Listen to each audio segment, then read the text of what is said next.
What's up, folks? I'm your host, Konrad, on Wednesday Night Reviews, and tonight we are joined by Colton Fox. Colton, thanks so much for taking the time to come on the show. Thanks for having me, Konrad. Absolutely happy to have you. So just to jump right into it, Colton, for the folks at home who have never seen your face, never heard your name, who is Colton Fox? Yeah, I'm Colton Fox. I'm the co-creator of Witch Hazel. We have a new issue coming out August 20th called Witch Hazel Variety Hour, being published by Silver Sprocket. There it is on the screen right now. Yeah, so I'm really excited to share it. I'm a writer. I am an artist. Specifically on Witch Hazel, I created it with Beige Bloom. So I write, I do the layouts, Beige does the fantastic artwork, and we split chores on the coloring. Split chores, what a great way to say it. And I guess then the next easy question, Colton, we've got it on screen. What is Witch Hazel? Yeah, Witch Hazel, it's a pretty good comic, if I don't say so myself. I'm really proud of it.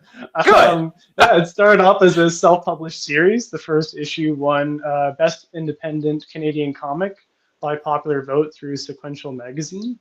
We've had 3 full-color self-published issues, and then the newest one is being published by Silver Sprocket, as I mentioned. So it follows a young witch who lives in Toronto, and she makes rent by doing odd jobs off a supernatural job app for spellcasters, which gets her into all sorts of funny situations and a lot of escalating problems that have comedic payoff, but also terrifying payoff sometimes. Yeah. The second issue, the second issue is called Seasons of the Witch. And so that one is like a beach episode that goes horribly wrong. Yeah, right there. Yeah, I love that issue. So it's, the first story is called The Summer Spectacular. So it's a beach episode that just goes horribly awry. And then that one also includes some webcomics that we did. So we did a holiday one called like the Fishmas special. So in that universe, instead of celebrating Christmas, they celebrate the first fish that came out of the ocean and walked on land to evolve into humans. Yeah, there it is right there. And it's all told in rhyme. So I really love that one personally. And then the issue after that is the Trouble at TCAF issue. And so that one, you just went by it at the top. There it is. Yeah. And so that one was great because we got a grant for it. So TCAF recommended us for a grant from the Ontario Arts Council. And so and since they sponsored it, I thought it'd be really fun to do an issue set at TCAF since it already takes place in Toronto, and her roommate Jack is an artist. So it entirely takes place at TCAF. It's about like a businessman who has predatory arcane contracts that and so he absorbs all the artwork from the artist that he had signed the contracts and uses that as power. So it's a lot of fun, and there's a lot of cameos by Toronto creators and friends of mine. There's also, cool. You can see right there in that panel, there's a bunch of publisher booths. So there's Fantagraphics, Drawn Quarterly, Black Eye Press, and then of course Silver Sprocket. Beauty. And so Silver Sprocket and we were already in early talks about doing a book. So that's why when she gets to their booth, we're going like, hey, a little wink and a nod. That is an awesome little, I guess, Easter egg for anyone who knows. Yeah. If nothing else, it's cute and it's interesting. And I am sure now that Silver Sprocket is publishing it, they appreciate having themselves write in the book. So Colton, has a little bit of sort of history on you. How did you start Witch Hazel up? What was that process like? I guess I'll stop there with the question. Yeah, how did you start it, and what was that like? Yeah, so I was in a charity zine called Horny for Charity, and it was like a benefit zine. The money went to the 519 and another organization. I forget which the other one was. And so there was a lot of talented artists that were in that zine, and one of them was Beige Bloom. And I really liked their artwork because they could do like a fairly like normal looking human, like obviously with like anime inspiration, but like relatively like realistic proportions. So that's great. But then some of us did pinups for the zine, but then we also did stickers for the zine. And so Beige did the sexy pinup, and then also a sticker, and the sticker had the character, like the terms like chibi, where like they get the big head and the small body. But I really like that they could do like both, and the character was still recognizable in both an exaggerated format and a realistic one. Yeah, as you can see the middle one there with the red hair. So I did the frog, yeah, with the big Nice. booty. Yeah. So those were the stickers, yeah. And so I really like that they did a cute chibi version as well as the realistic proportion character. And I thought that like diversity in the art style was like really great for comics. And at the time, I had done a comic and artwork for a movie called Aaron's Guide to Kissing Girls, directed by Juliana Naughton. And so they got sponsorship to pay me through like I think Rogers. And so they gave me like a pretty decent paycheck, and I was able to use that money to buy a ton of Pokemon cards and fund my comic book career, more importantly. So I did two comics. I did one called One Night at Lorraine's with Hanad Taj. And I mentioned that I had a bunch of stuff near me. So yeah, it's like a horror comic. I really love his artwork. He's kind of Cool. retired. He's a little retired at the moment, but I'm hoping I can strong arm him back into making comics. And then the other comic was Witch Hazel. So I reached out to Beige Bloom and I said, hey, like we were both in the zine, like I'd love to collaborate. And so we had a call, and on the call we talked about just like our shared interests. Like I asked them, like, what are your favorite movies? What music do you listen to? Like, what are you interested in drawing? Right on. And I'll build a story around that. And I had a couple of pitches already. And one of them was I thought it'd be fun just to do a comic about a witch. And I actually came up with the name, like I actually named the witch Hazel before I knew witch hazel was a plant. And so when I found that out, yeah. So when I found out that like witch hazel is like a medicinal plant and is a real thing, I was like, oh, well, we kind of call the comic that. Like that's awesome. Also, it's just a pretty plant. Yeah, it really is. And so yeah, so Witch Hazel was definitely the one that we wanted to do, and they showed me some drawings that they already had made, and so some of those prototype characters were used as characters in the comic. Witch Hazel So cool. Beige designed entirely for the comic, and she had drawn like I want to say 40, maybe 30 like an obscene amount of designs for Hazel. They all had kind of the same head and hair, but the outfit, there was like 30 options. And so in the first issue, there's a montage of Hazel getting ready. And so I used some of the outfits to show that she's like cycling through different outfits to try on, because I was like, like, let's pick our favorites. But the one that we ended up going with, I do think was the right call because it's so iconic. Awesome. I mean, that is... Yeah. Amazing and fun, and I think Colton, the way that you approached working with Beige is fantastic because, like you said, you went to them and were like, "What do you want to draw?" And we'll work around it. Because one, yes, as a well-rounded artist, you should be able to draw anything or figure it out or whatever.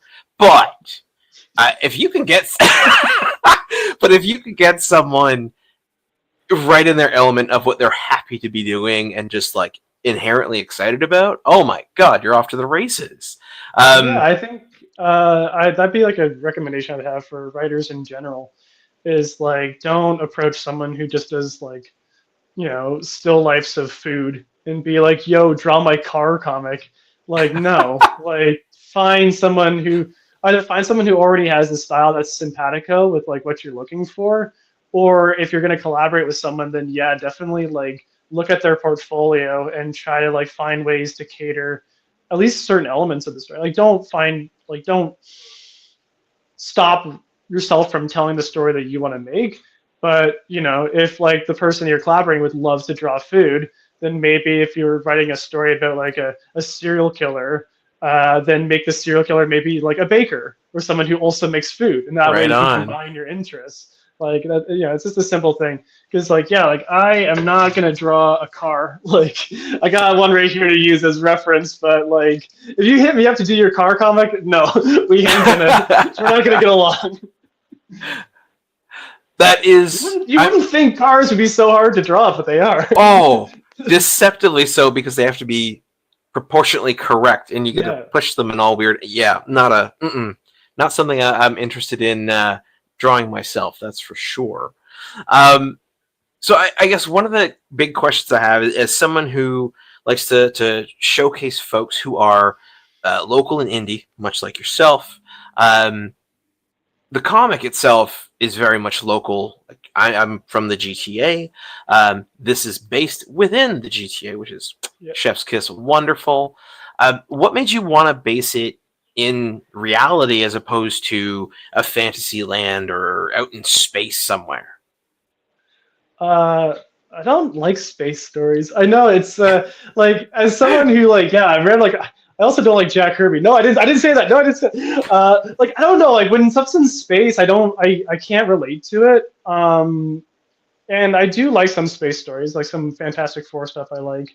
But I don't know. Like I'm surprised that I liked Guardians of the Galaxy, like the movies, because when that was coming out, like was like a nihilist conquest or whatever, like all that space stuff. Like I can't, like I don't know. Like I don't relate to it. I'm like, Oh, interesting. that's not my lived experience. Like a lot of the times also like the movies did a good job by making Peter like, they rooted his sorrow on Earth and his loss of family. So then you're able to connect with him that way and see him grow a family through the Guardians. But in the comics, there wasn't a lot of that like humanizing element. It was just like space. Like I also don't really like Star Wars that much, because again, it's just like I don't relate to that stuff. I need like an entryway. I need to like, I think that all stories you need to like really at the beginning like ground in some way and make them relatable to the audience.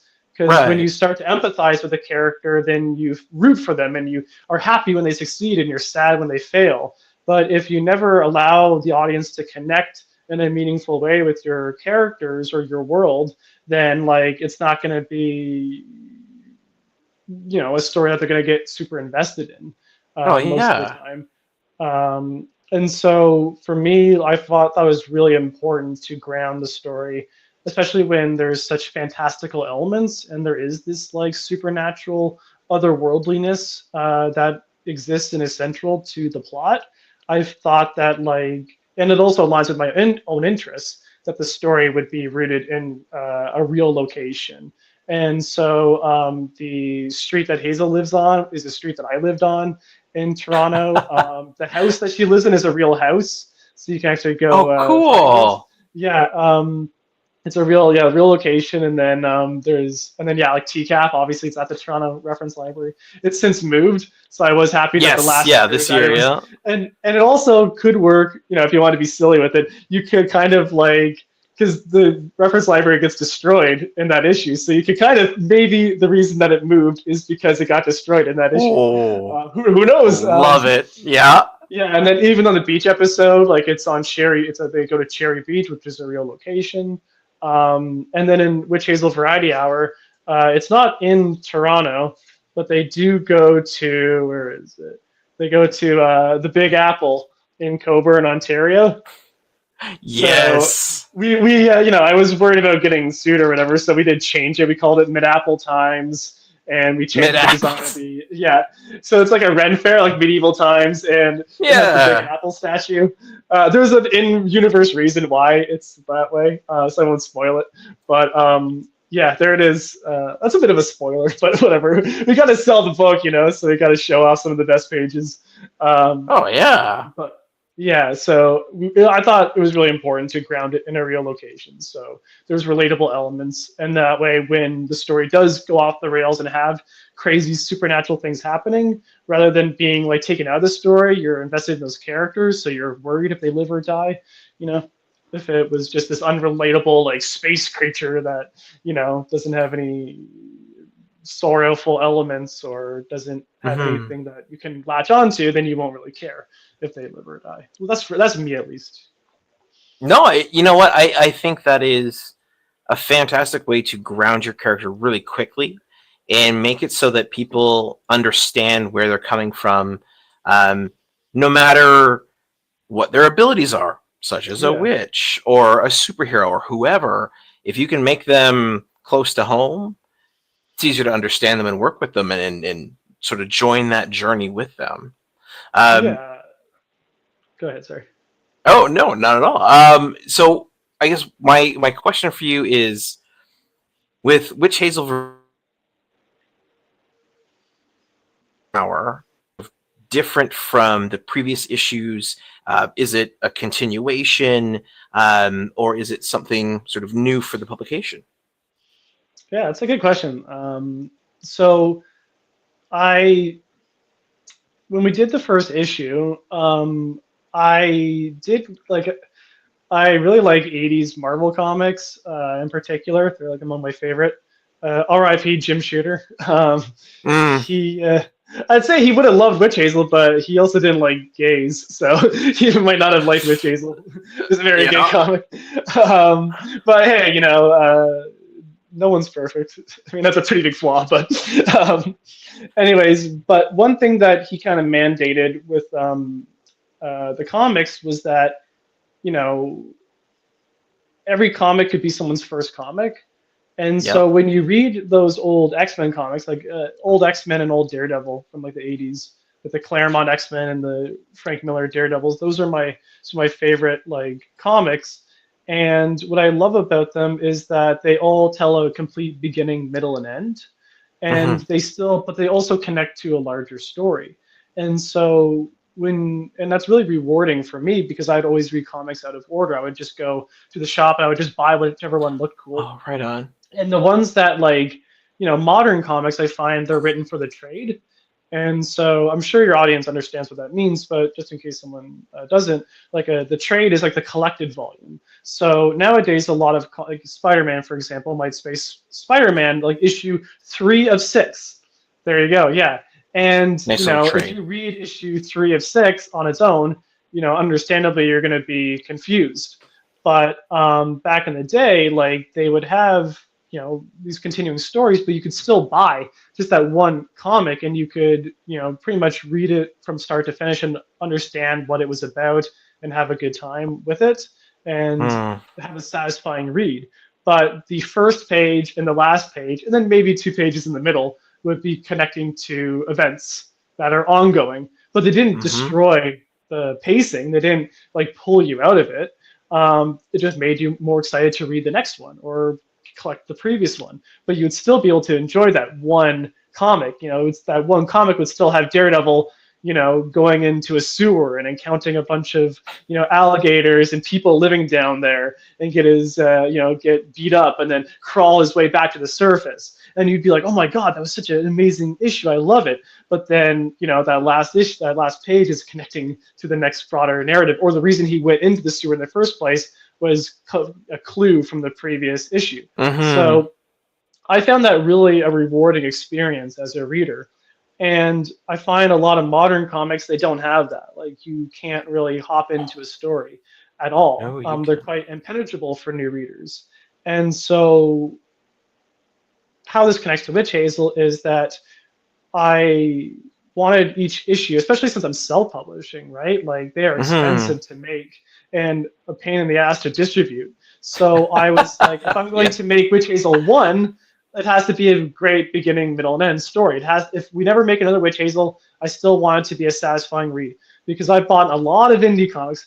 I'm talking to you, indie creators, you at home. I don't want to buy an issue that nothing happens.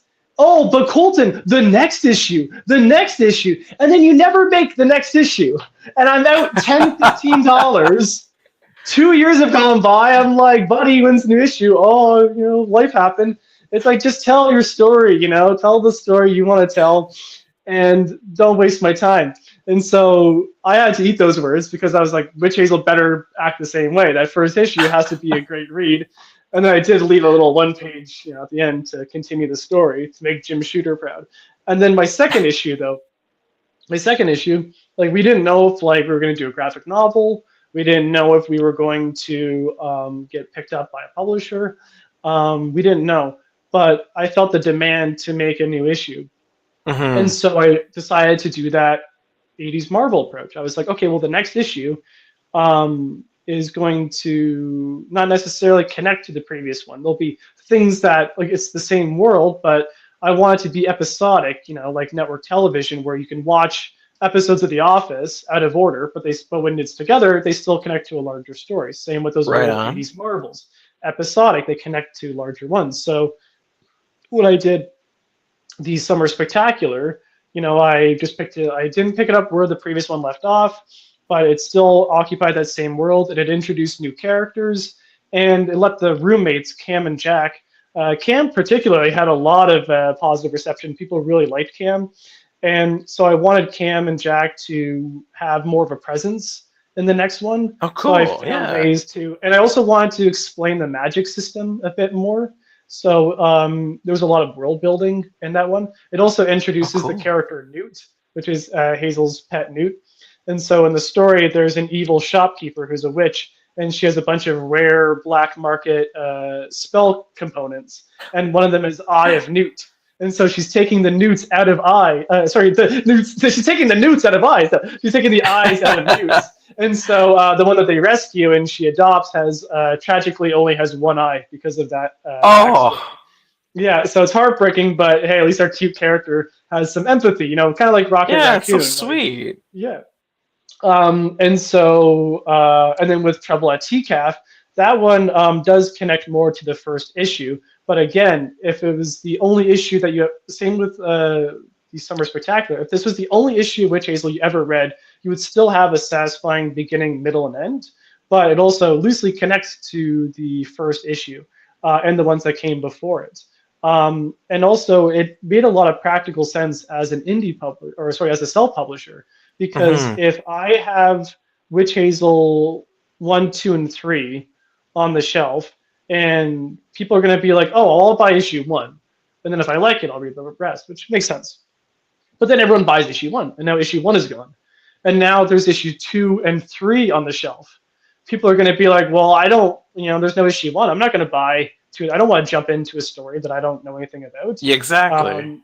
But if it's Witch Hazel, and then Witch Hazel Trouble at TCAF, and then Witch Hazel Summer Spectacular, then they might be like, oh, well, I guess it doesn't, there's no numbers. I guess it doesn't really matter which one. I'll try this one because I like the cover the most. And then if they read it, they'll be like, they'll understand the story. They'll have a satisfying beginning, middle, and end. But then there'll be that little last page or that first page, which connects to the broader narrative. And so they understand that it's part of a larger story, but they can still actually enjoy the issue that they picked up. As opposed to, sorry to keep on hating on Marvel and DC, but as opposed to a modern Marvel comic where it offers no explanation, it's just like you're just reading chapter 3, and it's just like, all right, like, cool, I guess I'll wait for the trade, and then I never buy the trade because I forgot about it because there's a billion things competing for my attention. Oh, exactly. Yeah. No, and I really like that you've called them all, like they've got one shot written right on them. They're all independently named. Something about that, the way that presents, I love it, and it makes a lot of sense to me. Absolutely. And what sort of something that came up in my mind was, I'm wondering, because a lot of comic creators, a lot of indie comic creators nowadays, they focus on what is, and what you've been referring to as sort of the modern model, right? You have 6 issues that tell a singular arc story. So each issue, issue 1 introduces everybody and gives you a rough idea of who they are, and then the next 5 issues deal with some sort of story unfolding.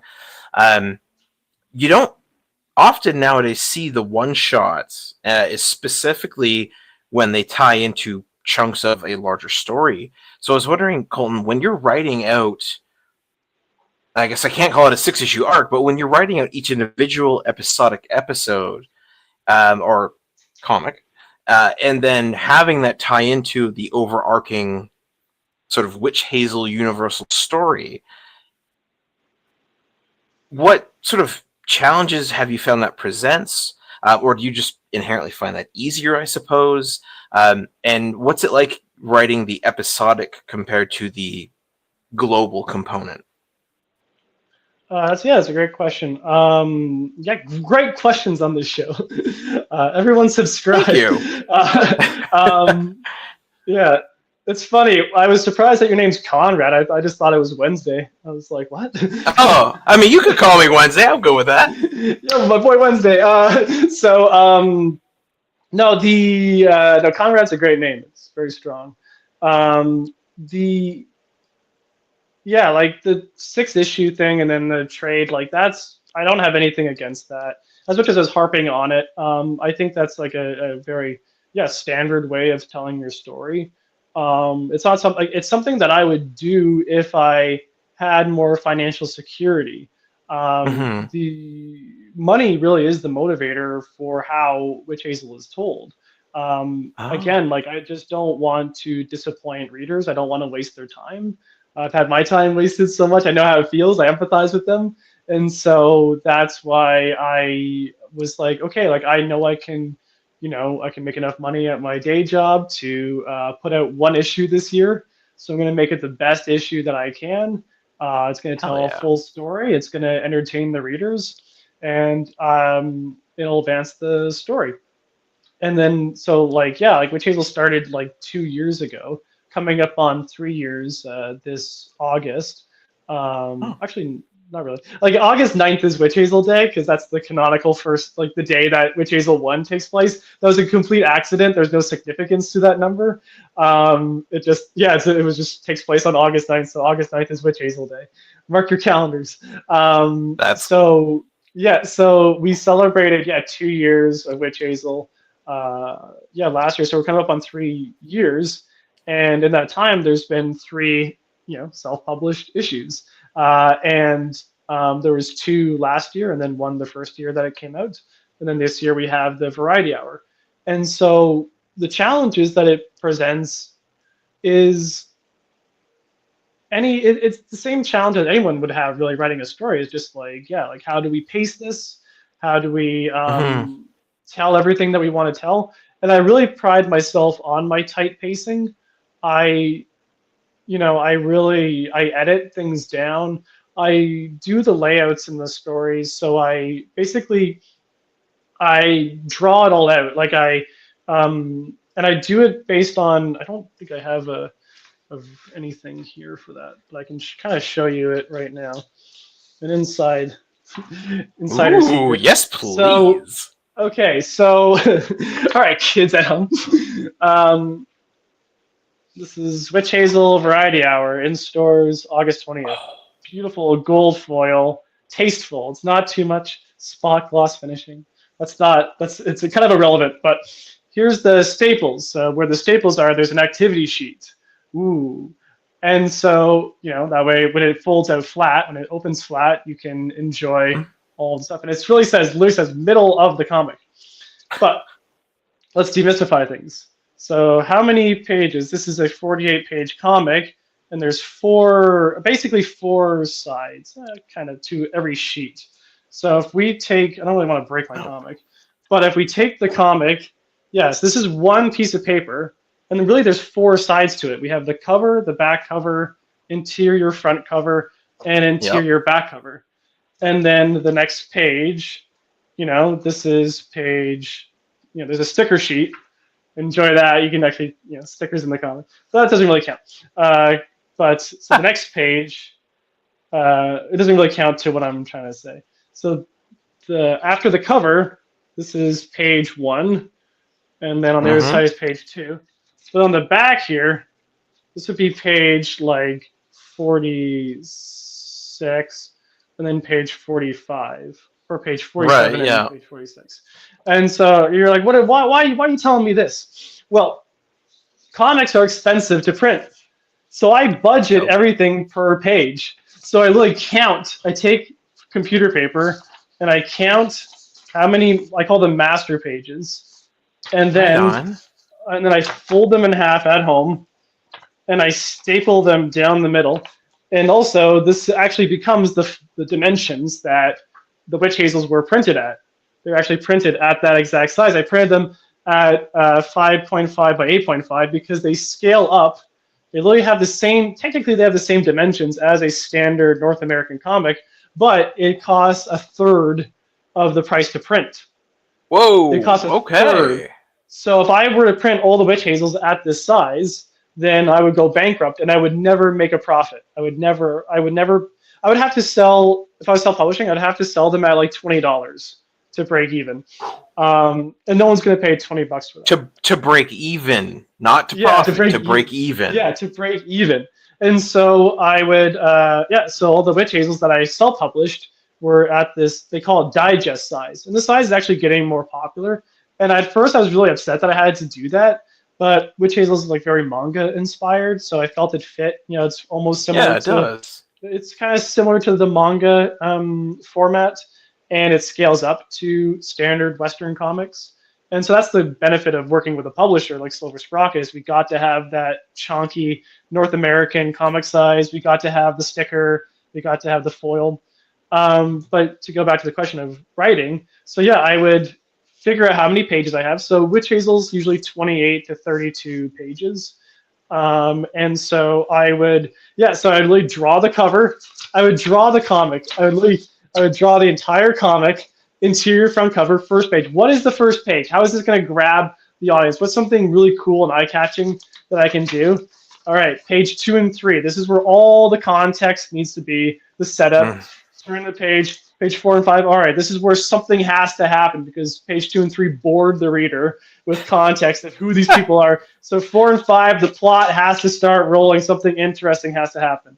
And then always, where the staples are, where the middle of the comic is, this has to be really cool because naturally when someone picks up a comic, it just kind of naturally opens to where the staples are. So it has to be cool.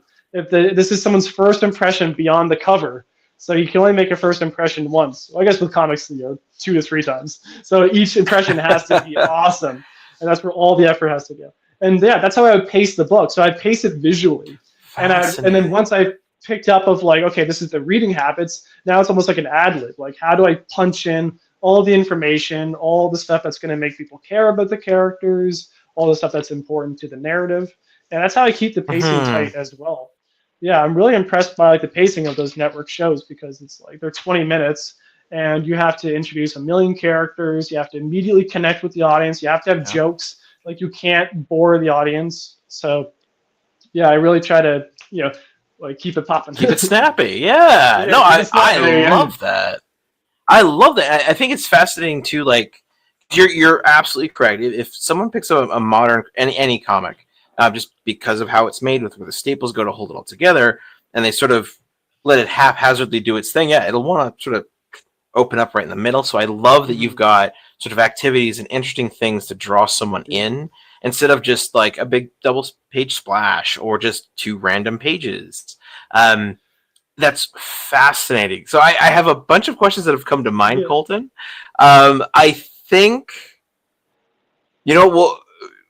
the important bit here, we are here to promote the book again. So the current book that's coming out this August is Witch Hazel Variety Hour through Silver Sprocket, and of course by yourself, Colton Fox, and Beige Bloom.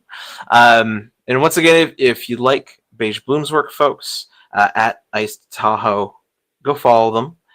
And Colton, where can people follow you online? Where's your most active? Instagram at Colton the Fox. Beautiful. Colton the Fox. So Colton Fox was taken, so Colton the Fox. We adapt. Yeah. Absolutely. Roll with the punches, make it work. Now, the book itself is coming to actual stores, which is wonderful. So congratulations on getting a publisher. That is huge. Distribution means everything, yeah. Oh, God, does it ever. So I am currently sitting on the Silver Sprocket website. So someone could come here, click, 1, 2, 3, whatever, however many quantities they want, hit add to cart. They could order the book there. You're going to want two because you're going to want to do the activity section and you're going to want to peel up the stickers. So you need to have one to read and destroy, and then one to get CGC graded. There you go. Slabbed. Awesome. Yes, absolutely. You gotta get two. I'm sorry. Yes, get two. That way you can get the one signed and then slabbed. There you go. Yeah, but my other question for you was with Silver Sprocket, are people able to walk into their local comic shops and say, "Hey, order this"? Is it exclusively through the website? Is there a special link where they can support the most? What's the go-to way? Yeah, just go to your local comic book store. They can get it. I personally called comic stores across Canada. I really just was like a little telemarketer. I just called every single comic shop that I could find, and I told them to order it. And I was actually like really happy to hear that so many people had already ordered it, so I didn't have to do that. So I looked kind of like an asshole. But amazing. Yeah, but yeah, they were like, we already ordered like 10, and I was just like, oh, okay. They're like, yeah, like what? You want us to order 20? And I was like, yeah. And they're like, fine. What else do you want? And I was like, no, that's everything. Thank you. I love you. Goodbye. Yeah. And then I called some other people. Yeah, it's kind of funny the different. Like I got to experience like our great country just from my own office because so many of the different provinces had different characteristics. Like Saskatchewan. Oh my gosh! Like I want to go to Saskatchewan. They were so nice and warm. It was like talking to like a relative or something. They were so nice. Yeah, I really want to go now because I just want to like hang out with everyone that I talked to because they were so kind. Like, yeah, they were like, will you come and do a signing? I was like, I don't think I can, but like, I'd really like to. It's like, oh, well, if you do, like, send us a message and we promise, like, we'll tell everyone we know. And I was like, oh my God, I want to come and like bake you a pie. Like, you're so nice. That's oh my so God. sweet. Yeah. And then Quebec, they were so suspicious. They were like, okay, so like what? Like, what are you doing? I was like, I got a new comic coming out. They're like, okay, like, what do you want? And I was like, I just was hoping your store would order it. They're like, so you made the comic and you want us to buy it? I was like, yeah. They're like, yeah. Okay, we'll do that. And like they sounded so mean, but they were also like, and here's what we're gonna do. When it comes out, we're gonna do a post and we're gonna tag you in it. And we're gonna tell everyone that the comic is here. Okay? I was like, yeah, that'd be great. Yeah. I love that. Thank you. I don't know. It was just like that was just the attitude that they had, and yeah, it was just like yeah, like it's very nice, but the way they said it was so like they were like suspicious of me. I don't know what to say. But then and the East Coast, oh my gosh, the East Coast, they were so nice and they were so supportive. So we're tentatively planning like an East Coast signing tour, and we're cool. looking at late September. So in early August. In late August and early September, we're going to be doing signings in Ontario, and then in late September, it hasn't been confirmed yet, but we're really looking like it's like 70%, 75% sure that it's going to happen. We're going to do a signing in the East Coast because they were so like supportive and they were so like kind. Shout out Giant Robot Comics. They were, oh my God, like the guy I talked to, he was so nice. And he was, like, I was like, dude, like, is someone hiring you to be like nice to me? Like, why? He's like, you did it, man. Like, you self-published it and now it's out and it's real and it looks amazing. Like, dude. I was like, oh my God, like, I need to call you every day. Anytime I have self-doubt, like, I need to call you up and hear you say that.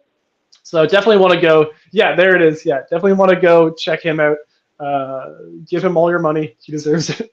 And Gotham Central, Carlos, he runs that shop. He's like one of the sweetest guys I know. I don't know when I think I'll probably be there for like the Halloween fest in October. Right. But yeah, he's incredible. He had already ordered with Hazel. I'm planning to stop by his booth at Fan Expo. And sign some stuff there. Shout out Carlos, great guy. Yeah, I honestly couldn't agree more. When it comes to the Canadian comics community at large. Like there are so many people that, because of the show, I've had the chance to talk to creator-wise, and the things I hear about the shops, their local shops, are amazing.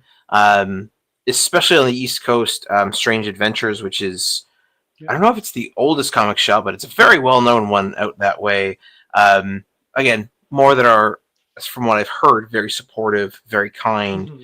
And yeah, help sort of make the creators go round. Cape and Cowl. They are the comic shop that, like, I wish. I mean, I had a good comic shop growing up, but like they are almost like a community center. The owner said cool. that it's this. Their owner said that it's the store they wish that they had been able to go to as a kid. Like it's a super like friendly place. Like they showcase a lot of queer talent. Just they really promote like this inclusive, like safe community that I think is so important for comics. Something I've seen, like to me, comics are. I love the medium so much. There's things about comics specifically, like not necessarily the community, but just like they've been stigmatized. I think. Yes. Yeah, they've been stigmatized as not like a legitimate art form. I think that nowadays in like the last like 10, 20 years, like the stigma has changed a little bit. And it's thanks to the industry widening. So now like more diverse creators are able to tell personal stories.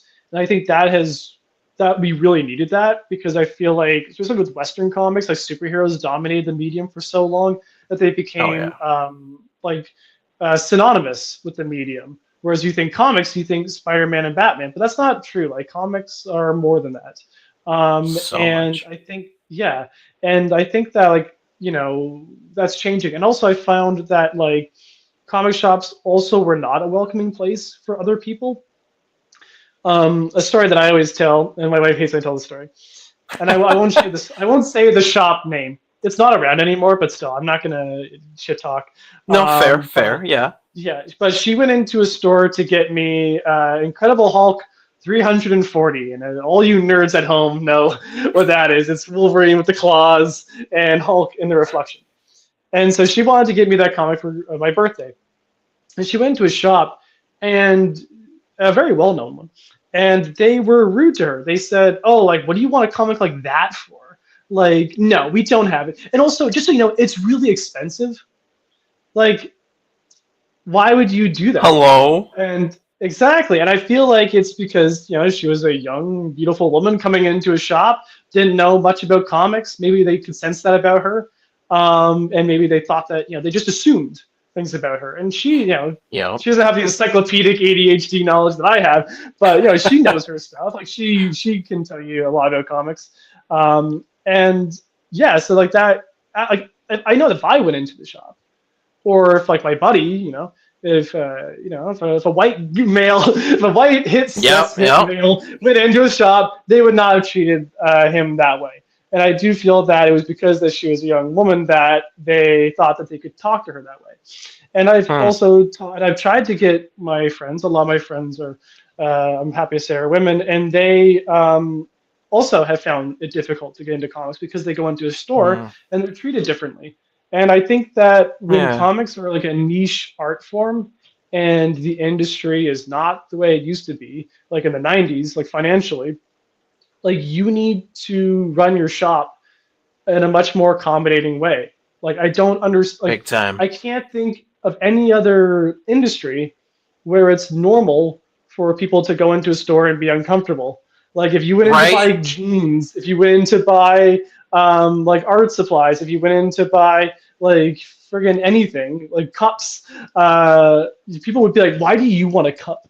Why do you want bread? What does a girl like you want bread for? It's like you would never, but why is that normal for a comic walk book? out. Exactly. Exactly. It doesn't make any sense. And like the industry needs, new readers. It needs diverse people reading these materials. And also as a creator, I wouldn't want someone to try to buy my comic and walk into a store and feel unwelcomed and feel lesser than. It's just that makes no sense. It doesn't make any sense to me. And so like Cape and Cowl, shout out, like they and Kingston Nexus, Like these are all places that feel like a community, and they are there for the community. They want people to come in. They treat people properly. They champion diverse creators. They even have Hell yeah. sections for them. It's exactly the store that I wish I had seen more of growing up, and the stores that I want to see more of existing, whether it's Yeah. comics or otherwise. Honestly, and you know what I have found is even just when a store has a section, the most popular version I see is either it'll highlight BIPOC or LGBTQ plus creators. Usually, if I walk into a store and I see something that's like BIPOC, and it'll be, you know, a bookcase and it's just full of it, or sometimes it's the LGBTQ plus, and again, it'll be like a bookcase, and these are these authors. If I walk into a store and I see that, my initial reaction is, cool, chill store. We know what's going Green on. flag. Yeah, green flag. Yeah, walk in. All right, we're cool. I find those stores, the people are more welcoming. The vibe, just the way it feels to be in the space, it's just comfortable. And it is the opposite, because for me, this is the biggest red flag I find. If I'm even walking towards a comic shop and it has posters from like 1990s comics or older that are sun bleached to be basically completely like removed of color, that's an immediately huge red flag where I'm like, I'm not gonna like walking in here. It's gonna feel off. It's gonna smell old. Yeah, to me that's like a brown flag. Like if you mix green and red together, you're gonna get like brown. To me, that's a brown flag because I'm just like, yeah, it's gonna stink, but I bet there's some good back issues in there. Yes, the treasure vault is open. Yeah, so I like my poor wife. There's so many times where we go to like a flea market and she's like, honey, it stinks, I want to go. And I'm just like, just hold on, babe. There's some Claremont X-Men's in here. Hon, this is the second appearance of Rogue. She's like, I don't care, let's go. 100%. Plenty fresh too.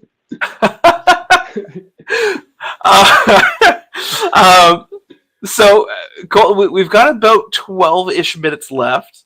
One question that I had, because we've talked a lot about how you made the book, the pacing of the book, how people can get it, which fantastic, important stuff. Oh, and Indigo. You can get it from Indigo. I would suggest support local. Yeah, support local. Yeah. Try to get it from your local comic book store. But as mentioned, if your comic book store is not super friendly, or if you don't live near one, then yeah, like hit up Indigo. And if you have to, you can get it off Amazon. But try everything else first, and then if there's try local comic book store, then try Indigo, and if all else fails, then Amazon. I won't judge you. But, it'll work. Try a little bit. Quick Google search, comic shop near me. See what happens. I promise you'll find one. So one of the questions I had, though, because we've talked a lot about like the technical stuff, and we haven't talked about Hazel.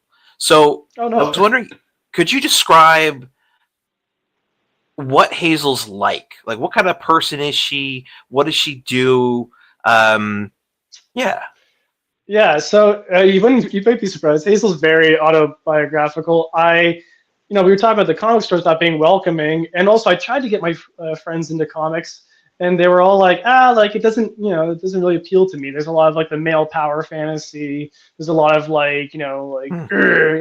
I'm like, this is like the most acclaimed comic ever, and it's like, yeah, it's still a dude beating the shit out of another dude, and I'm just like, you know what, like, yeah, it's fair, like, so I really, I've always felt more comfortable like being friends with girls and stuff, and so I really just kind of like, I just looked inside myself and I was like, yeah, like what's a comic that they would want to read, and also one I'd feel comfortable reading as well. Like, I had to, I grew up with like, a lot of like toxic masculinity and stuff, and I had to like kind of reconcile a lot of stuff inside myself, and like, how I present and how I perceive the world. And I wanted to make a comic that kind of was told through that lens. And so Interesting. I am really Okay. happy with how it came out. I'm really happy with the side of myself that's being represented through Hazel. And there's a lot of vulnerability. So it's like kind of hard to say like she when it's like a little bit like it feels like just talking about me. It's a little bit like But you. yeah, like Yeah, yeah. like she, like she's like has a lot of self-doubt, but like she ultimately like does try to do the right thing even when it's like difficult to do. Mm. And like a lot of people, it was also really kind of like interesting when people would tell B about Hazel and how they describe her. It's like, yeah, she's a real hot Oh. mess. Like it says spellcaster and walking disaster, and I'm just like, you don't say, huh? So yeah, oh fuck. But so yeah, that's her, and I embrace those qualities with her and myself, and yeah. So like the through line is like like she just tries to get, she just tries to pay rent. That's like the motivator that like makes plots happen. So But then real. it's like, but then it's like the duty of like what she has to do versus like how she feels doing it and how she tries to make compromises and how those compromises can like negatively affect others and Hmm. like how she can behave selfishly but then also like how she tries to reconcile that oftentimes through like grand gestures and sacrifice. Yeah. So yeah, like she's a very flawed character, but she's one that I really resonate with and relate to, partially because like it just she's kind of easy to write because I just write true to myself. I really and also like Beige is there to lend a hand. Like I've always said, like, hey, if I write something that doesn't seem like authentic to the character or like misrepresents like Hazel's Hmm. demographic in any way, like please let me know. And she hasn't had to do that, thankfully.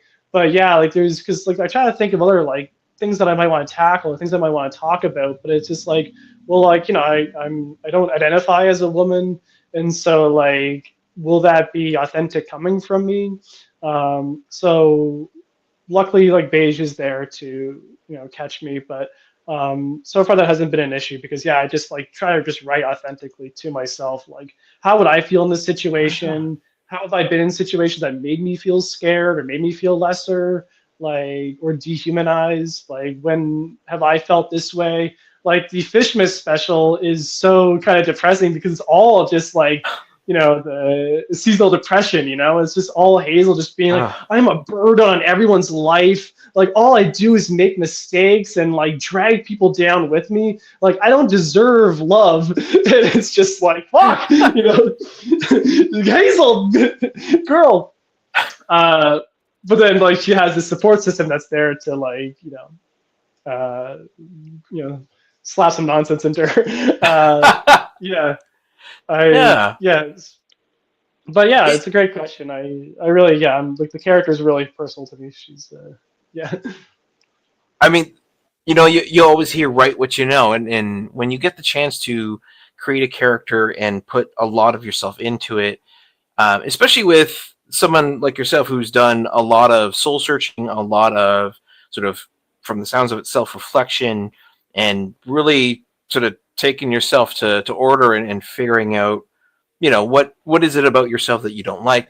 How do you change that and really go through it? I think that's amazing. And to be able to put pen to paper and sort of flush that out, explore those situations, and do it with a splash of fun and humor and just keep it interesting.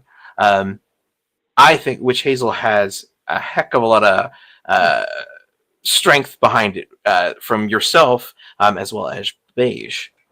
Yeah, that's really sweet of you to say. I really appreciate those words. And I do have to say, like, it is in so many ways throughout my life, it is the wonderful support system of friends that I have that are to thank for that. Like, I have a wonderful group of gals that keep me, in line.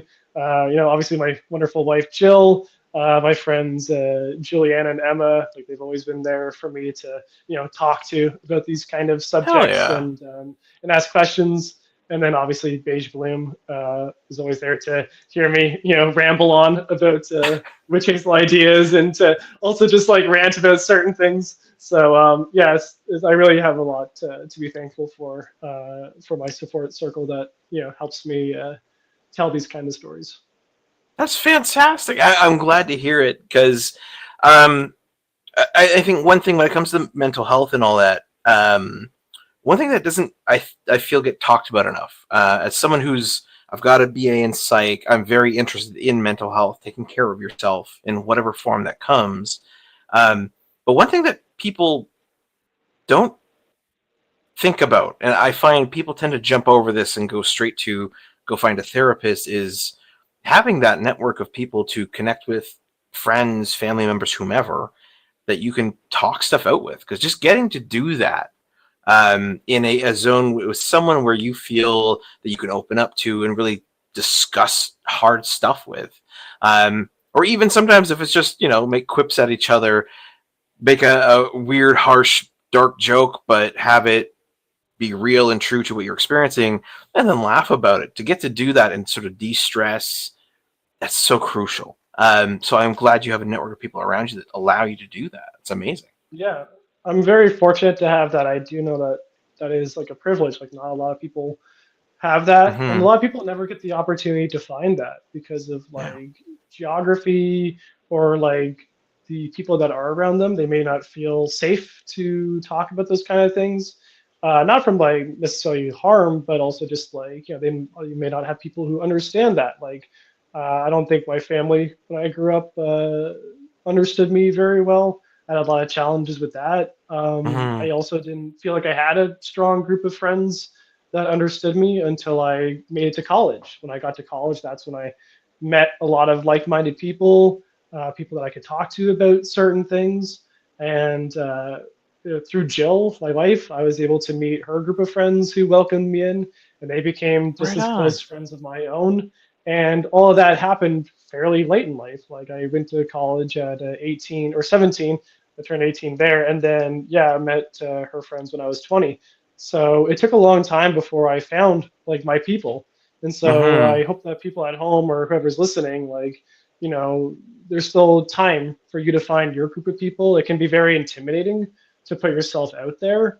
Even though like I don't think I'm quite masculine, like I still was entering a lot of like queer spaces as like presenting as like a cishet white male, and immediately they were like, oh, like I don't know if this guy understands or if he's chill, and I understand that, and like but like eventually like I was accepted, and just as others are accepted, and so like like put yourself out there, like try to meet new people. It can be really hard in this day and age. Like it's funny, with I don't want it to sound cliche, but it's like, oh, with social media, like we're actually getting further away from each other. I know it's cliche to say, but it is true. But like, when I remember going to like conventions, and I remember just like feeling so moved because like I'd meet people, and it was the first time they ever tried drag, was cosplaying as like their favorite character. Yeah. That's like a first step in exploring their gender identity, and like that made me like almost cry.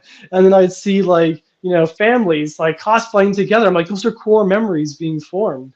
And then you can go to panels and learn about comics and how they're made, and Q&A with the authors, and you can meet new people. Like it was so easy to meet new people when I would go to the conventions, because like if you show up cosplaying, immediately someone's going to be like, oh my god, like you're Hatsune Miku, let's all get Miku pictures together. Like everyone is just, and that's how you make new friends.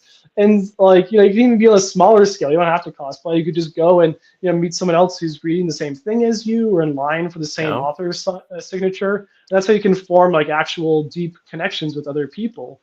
And and there's often also spaces and mixers for like like there's queer mixers and stuff at those events where people can feel safe and talk to one another. And I think that like not only convention's great to like buy some back issues you've been trying to get, but it's also just great for building communities and stuff. So it took me a long time to find my people that actually understood me, and I can understand that people may be even older than myself and not feel like they've found that connection, but there is still time, and there's lots of places to find those. So I wish all the best to people who are looking for those connections. Hell yeah, Colton. I That was believe that was like a real tangent, but I'm happy I was able to discuss it. But yeah, I was like, how is this connected with Hazel? Yeah, I guess community. I mean, yeah. I mean, in spirit, you know what? I think it has to do with just the reasons behind the way that you decided to write the book, create Hazel, and yeah, the people around you that support you and how you've made those connections. But yeah, I think that is an absolutely stunningly beautiful way to end the interview. So, Colton, one last time for me, where can people find you online, and how should they order your book? Yeah, so you can find me at Colton the Fox. My website is the same handle. I know no one really goes to websites anymore, so you can find me on Instagram there. I post a lot of stories about my dog and how horrible he is. You can find Witch Hazel. You can get the the self-published issues. You can get them through Silver Sprocket. You can order those online. They're at a couple of other independent comic stores as well, but that's probably the easiest way to find them. Witch Hazel Variety Hour, which I should say you don't need to have read the previous issues to enjoy. Like I said, it's all episodic, so there's 3 great standalone stories in here, plus a bunch of one-pagers. There's the activity sheet in the middle of the comic, and look, there's a coupon that you can cut out, and it actually works. There's a disclaimer there that says you don't actually. There's a disclaimer that says like you don't have to cut it out, but wouldn't it be fun if you did? Yeah, there's a sticker sheet so you can cover your water bottle or your laptop or headphones with those. Yeah, it's a fantastic comic. You can get it from Indigo. You can get it on Amazon. You can get it from your local comic store, more importantly. And also, like, Yes. And if your comic store doesn't, like, the final order cutoff was on Monday, July 7th, but I'm sure they can still get it because I've talked to other stores that are still ordering it. So I don't know, maybe those order cutoff dates don't really mean anything. So just go to your local comic store, ask for Witch Hazel Variety Hour. They should be able to get it. If not, just message me and I'll help you. Beautiful. Well, Colton, absolutely. Thank you so much for taking the time to come on the show tonight and talk to us about Witch Hazel. Yeah, thanks so much, Konrad. I hope you'll have me back sometime. I think you will. And to the folks at home, comment down below what you thought of Colton and or Witch Hazel if you've already got copies. If not, order them. And subscribe for more. And we will see you next time.